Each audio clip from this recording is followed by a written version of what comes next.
Thank you very much. Okay, I tried to. Is there my presentation? Yes, it is. Okay, so the title of the presentation: "Who were you to own what I were?" So I tried to give you a different perspective of ownership in the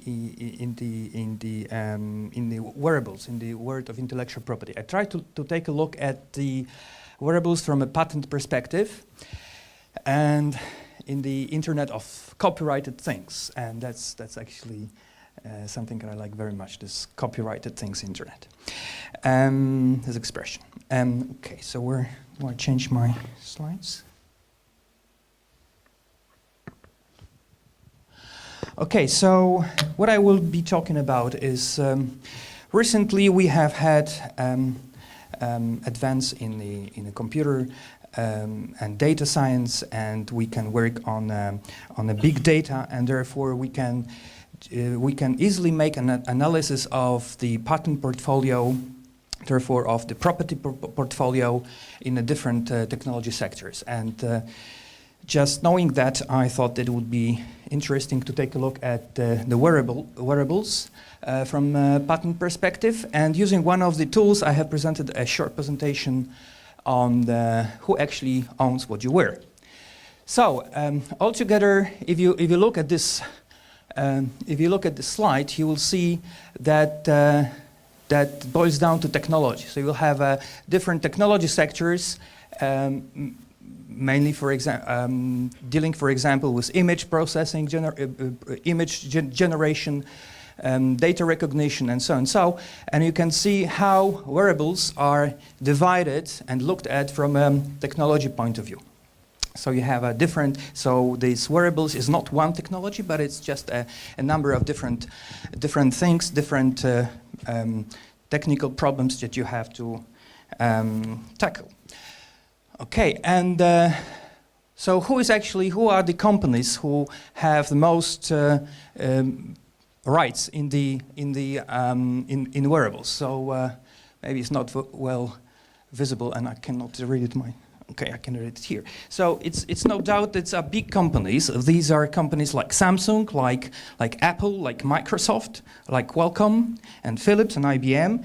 And these companies, if you look at the numbers, they also have a huge portfolio consisting of in case of Samsung, over 5,000 different inventions. And so this is not actually the fashion industry. This is actually the technical giants who have monopoly over many wearable solutions. Next, if you look at these and you actually do the matrix analysis. So on one hand, you will have companies here on y-axis, and you will have a different technical fields, which I'm sorry are not visible, but maybe this presentation will be available for you later on. You can also detect what kind of different companies are active in which different technical areas. So by making this analysis, you see where the companies are investing and where they actually specialize.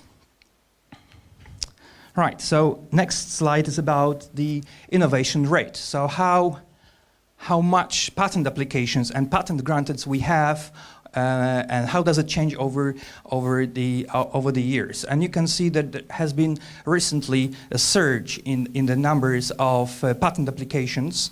And in the green color, you see the patent applications, whereas in the yellow color are patents granted. And this is what it looks like from a historical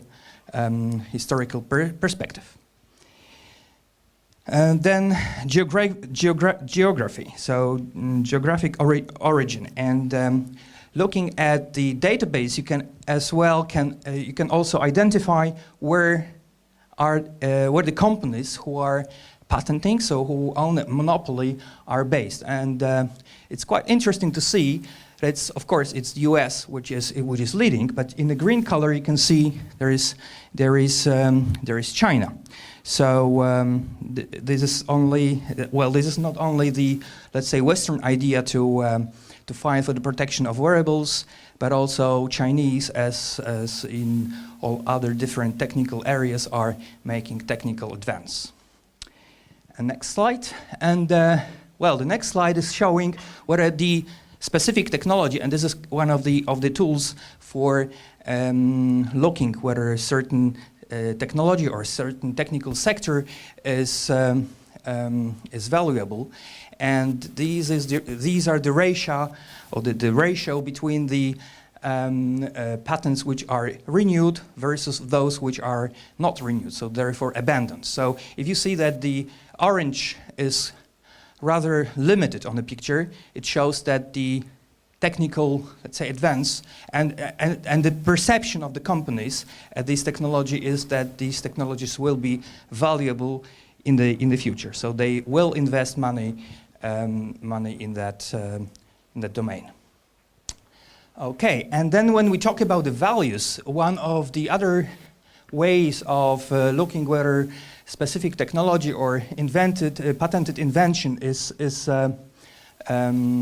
has a specific value is the number of post citations. So therefore, as you can see, the most well, maybe not most valuable, but the patent application or the patent or the rights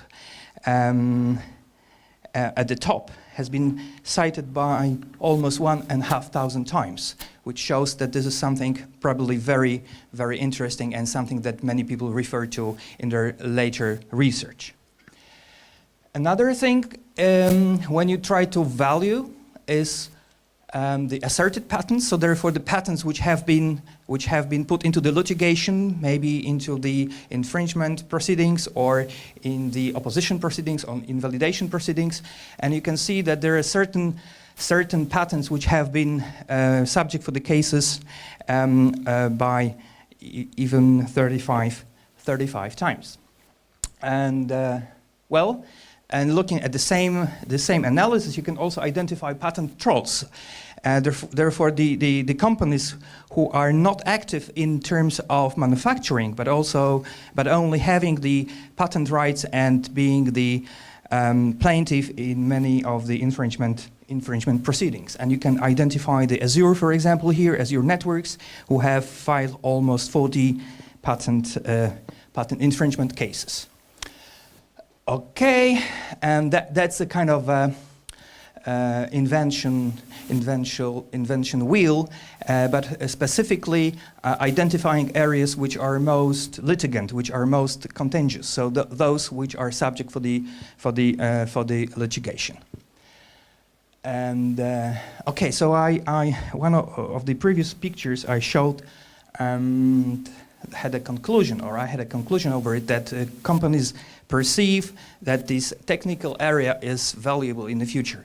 But if you do the using a specific algorithm, do the analysis of the patent portfolio in terms of the value, and here on my left hand, well, on my hand here with a microphone, are the patents which have rather low value, and on the other hand, you have patents which are valued most. You will see that this distribution is rather peculiar, and it's not normal. It's not a normal distribution. Therefore, from not company's perspective, but from the market perspective and potential investors, these patents are usually perceived as rather low valued. Okay, here we have identified the patents by which we are considered by the market as most valuable, and you can see that the one which most value is priced as at over $30 million. Okay, the whole technical area is valued at about $10 billion. And the number of inventions, patented inventions in this technical area is over 50,000, as you can see. And at the last slide, you can see again a specific technical breakdown, and in terms of kind of a honey cluster. and on your right hand you can see the name of the companies which are labeled different colors and which are investing and having the technical monopoly in specific areas. And I think that's it. Thank you very much.